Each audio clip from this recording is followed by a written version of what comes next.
নমস্কার বন্ধুরা, অনিন্দিতাস কিচেনে আপনাদের সকলকে স্বাগত জানাই। আজকের ভিডিওতে আপনাদের সাথে শেয়ার করে নেব কালো জিরে দিয়ে পাবদা মাছের পাতলা ঝোল। অনেক সময় খুব হেভি খাওয়ার পর মনে হয় একটু হালকা পাতলা কিছু হলে ভালো হয়, তখন কিন্তু এরকম একটা রেসিপি ট্রাই করে দেখতেই পারেন।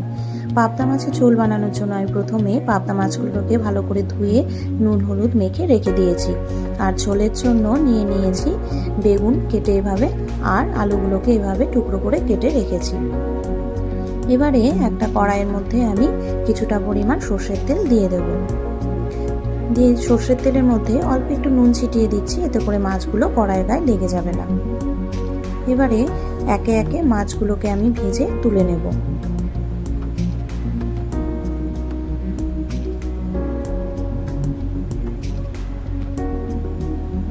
মাছ ভাজার যে তেলটা আছে এর মধ্যেই আমি বেগুনগুলোকেও নুন হলুদ দিয়ে ভেজে নেব।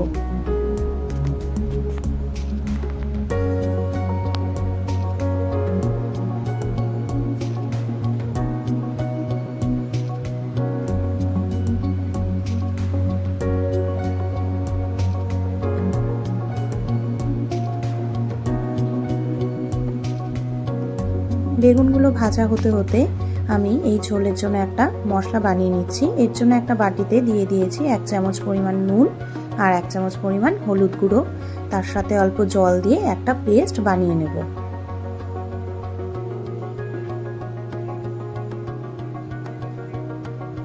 বেগুনগুলো ভাজা হয়ে গেছে, এবার এগুলোকে আমি তুলে নেব।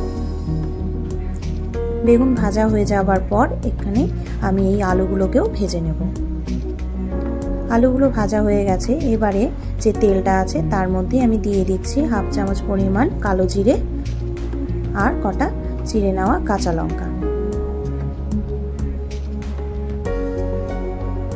কালো জিরে কাঁচা লঙ্কা ভাজা হয়ে গেলে এর মধ্যে আমি হলুদ আর নুনের যে পেস্টটা বানিয়েছিলাম সেটা দিয়ে ভালো করে কষিয়ে নেব।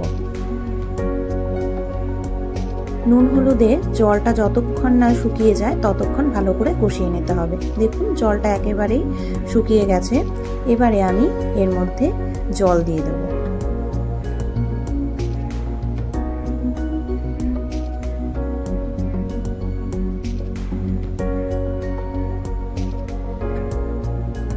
এই ঝোলের মধ্যে আলুগুলোকেও ছেড়ে দিচ্ছি। এবার এই ঝোলটাকে ভালো করে ফুটতে দেব। ঝোল ফুটে উঠেছে, এবারে আমি এর মধ্যে মাছ আর ভেজে রাখা বেগুনগুলো ছেড়ে দেব।